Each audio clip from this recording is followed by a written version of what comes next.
Shalom Bapak Ibu yang dikasihi di dalam Tuhan Yesus Kristus. Apa kabar semuanya? Saya senantiasa berdoa agar Bapak Ibu semuanya selalu baik. Renungan kita pada hari ini adalah tentang kuasa Allah melebihi kuasa dunia.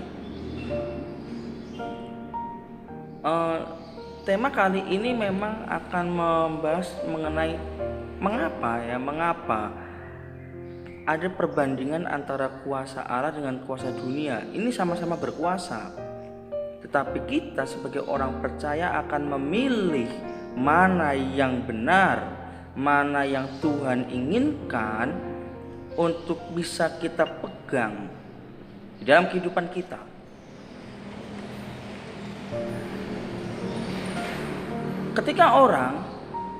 Ketika orang sedang mengalami suatu masalah di dalam kehidupannya, orang itu tentu juga ingin menyelesaikan masalahnya dengan cara-cara yang menurutnya bisa untuk menyelesaikan masalah itu. Ketika manusia pun memiliki ide untuk menyelesaikan masalah, dia juga akan mencari satu pertolongan, satu pertolongan yang dia percayai untuk membantu di dalam menyelesaikan masalah. Di dalam Alkitab banyak sekali cerita-cerita di mana seolah-olah Allah ingin agar kita tidak terlalu atau tidak mengharapkan atau tidak meminta pertolongan manusia terlebih dahulu. Pertanyaannya, salahkah meminta pertolongan kepada manusia? Tentu tidak, karena kita ini makhluk sosial.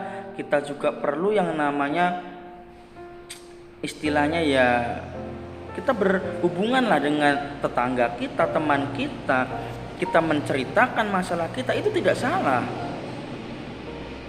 Tapi sekali lagi, mengapa seolah-olah Allah tidak menyukai apabila manusia meminta atau mengharapkan pertolongan dari manusia lainnya? Mari sama-sama kita baca di dalam kitab Yesaya pasal 31 ayat 1 sampai 3. Ini adalah ayat renungan kita yang tadi berjudul kuasa Allah melebihi kuasa dunia.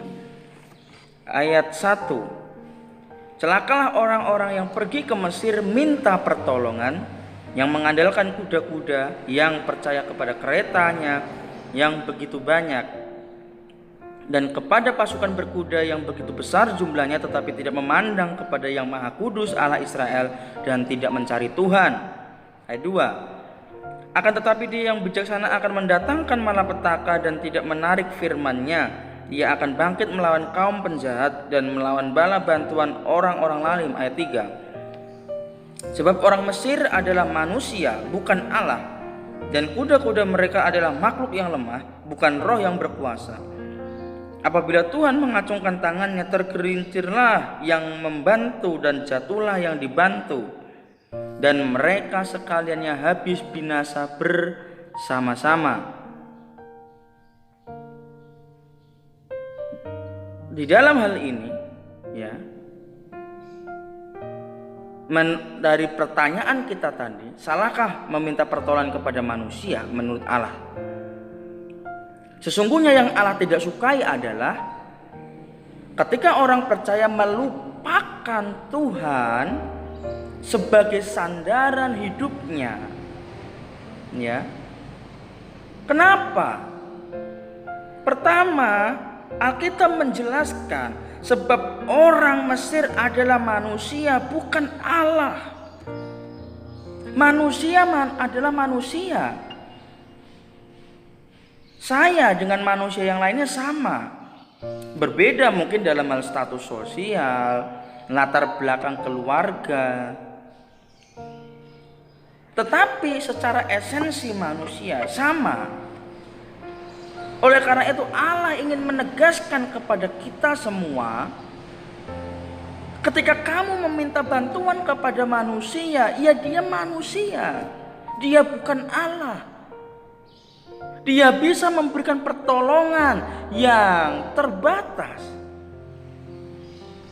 hanya sebagai satu hal yang sesuai dengan kemampuannya, tidak lebih daripada itu. Ya. Di ayat 1 jelas dikatakan di sana, celakalah.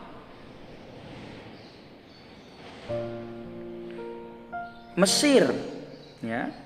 Di sana Tuhan bilang, celakalah orang yang pergi ke Mesir minta pertolongan. Orang-orang Israel sangat familiar dengan keadaan mereka yang sangat lama berada di dalam perbudakan Mesir. Ya, sangat familiar. Mereka tahu keadaan Mesir, kemajuan Mesir, kemampuan Mesir di dalam menopang kehidupan dari masyarakat Mesir sendiri. Mesir merupakan lambang dari dunia pada saat itu. Karena konteks Alkitab memang seperti itu. Mesir itu lambang dunia. Dan Mesir juga sebagai tempat perhentian bagi orang asing. Contoh, ketika Abraham mengalami satu kelaparan di daerahnya, dia langsung dituntun untuk ke Mesir.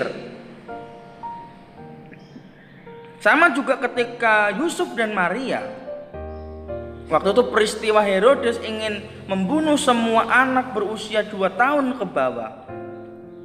Lalu apa yang dilakukan Yusuf dan Maria? Mereka pergi ke Mesir. Sampai tiba waktunya mereka harus kembali lagi ke daerah mereka. Nah, artinya Mesir ini memang tempat yang bisa diandalkan secara manusia. Tetapi sekali lagi itu melambangkan lambang dunia. Kemudian di ayat 1, mengandalkan kuda-kuda, percaya kepada keretanya dan kepada pasukan berkuda. Kuda, kereta, pasukan berkuda adalah lambang kekuatan dunia. Ya. Oleh karena itu, orang Israel pada saat itu ketika mereka mengalami sesuatu yang menjadi masalah bagi hidup mereka, mereka ingin sekali kembali ke Mesir atau mereka ingin singgah di Mesir karena Mesir adalah kota atau tempat yang kuat, punya kekuatan yang diharapkan bisa memberi perlindungan, bisa mencukupkan kebutuhan pada saat itu. Tetapi sekali lagi Allah itu luar biasa. Dia katakan dengan jelas, celakalah orang-orang yang pergi ke Mesir minta pertolongan. Ayat 3, sebab Mesir atau orang Mesir adalah manusia bukan Allah. Allah ingin menggiring orang Israel untuk terus menerus mengandalkan Tuhan di dalam kehidupannya, meskipun keadaan pada saat itu sangat berat untuk mengandalkan Tuhan. Kenapa berat? Di sini tantangannya. Tantangannya adalah apakah mau percaya atau tidak percaya kepada Tuhan. Sebab ketika kita mulai melihat masalah dengan mata jasmani kita, disitulah kita mulai tidak percaya dengan kekuasaan Tuhan. Dan disinilah pentingnya iman mendahului penglihatan mata kita, agar kita ini tetap berpegang teguh ketika ada masalah apapun, kita tetap mempercayai Tuhan, mengandalkan Tuhan. Mengapa sih kita harus mempercayai Tuhan? Apa sih hebatnya Tuhan? Saya mungkin tidak bisa menunjukkan semuanya, tetapi satu hal, Bapak Ibu sudah mengalami banyak sekali penyertaan kebaikan Tuhan, kuasa Tuhan di dalam kehidupan Bapak Ibu. Dan itulah yang terpenting untuk kita ingat, untuk mendasarkan kekuatan iman kita supaya kita tetap berpegang teguh kepada Tuhan, kita percaya kepada Tuhan, sehingga kita tidak diombang-ambingkan oleh keadaan apapun. Sehingga kita tidak langsung mengandalkan manusia, mengharapkan manusia. Jika ada masalah atau tidak ada masalah, berkomunikasilah dengan Tuhan terlebih dahulu. Di dalam doa, di dalam pembacaan firman. Sekali lagi, kita berkomunikasi dengan Tuhan tidak dibatasi oleh ruang, waktu, tempat. Dimanapun kita berada, kita bisa berkomunikasi dengan Tuhan. Karena masalah itu bisa datang kapanpun, dan kita pun bisa datang kapanpun kepada Tuhan. Mengutarakan masalah kita, mengutarakan keluh kesah kita. Kita andalkan Tuhan setiap saat. Di masa-masa yang sekarang ini, mungkin kita mengalami penurunan dalam penghasilan, tetapi marilah kita mempercayakan hidup kita kepada Tuhan. Ya, kita buktikan iman kita di dalam Tuhan. Betapa luar biasanya Tuhan menyertai kita.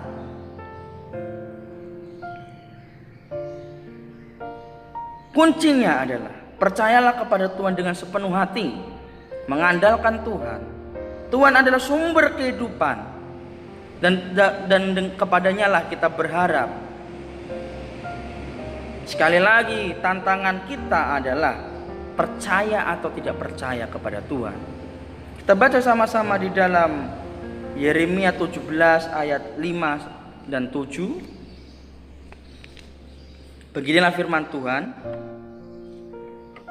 Terkutuklah orang yang mengandalkan manusia, yang mengandalkan kekuatannya sendiri, dan yang hatinya menjauh daripada Tuhan. Ayat 7. Diberkatilah orang yang mengandalkan Tuhan, yang menaruh harapannya pada Tuhan. Maksudnya adalah, mari kita tidak mengandalkan kekuatan kita manusia, kita tidak mengandalkan pekerjaan kita tidak mengandalkan usaha kita, tapi di dalam kita punya pekerjaan, andalkan Tuhan. Tuhan memberkati tanganmu untuk mengusahakan pekerjaan yang telah Tuhan berikan. Tetapi kembali lagi poinnya, bukan mengandalkan pekerjaan, tapi andalkan Tuhan. Bagaimana cara mengandalkan Tuhan?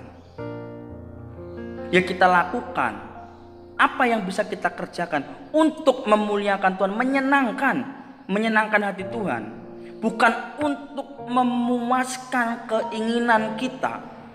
Oh, saya ingin menjadi orang kaya, saya harus kerja keras. Oh, bukan seperti itu. Saya bekerja untuk memuliakan Tuhan. Dari kita bekerja memuliakan Tuhan, saya ingin supaya nama Tuhan didengar oleh orang-orang di sekitar saya saat saya bekerja. Ada satu cerita di dalam Alkitab yang akan mengajarkan kita. Bapak Ibu bisa baca di dalam 2 Tawarik pasal 16 dan 2 Tawarik pasal 14. Ada satu cerita tentang seorang raja. Raja Abia memiliki anak bernama Raja Asa. Asa menggantikan pemerintahan bapaknya. Di awal-awal pemerintahan Asa ini adalah orang yang sangat menggantungkan, mengandalkan hidupnya kepada Tuhan. Ketika dia ingin berperang melawan tentara Ethiopia dan Libya, dia datang mencari Tuhan. Dan waktu itu Tuhan menyerahkan orang Libya dan orang Ethiopia ke tangan orang Israel. Tetapi ketika ada pertempuran yang akan dihadapi oleh Asa, ya, dia akhirnya menghadap kepada Ben-Hadad, Raja Aram. Dia berkata, marilah lakukan perjanjian antara aku dan kamu untuk memerangi bangsa lain yang akan menyerang orang Israel. Dan disitulah mulailah Asa mendapatkan satu hukuman dari Tuhan. Seorang nabi datang kepadanya, kamu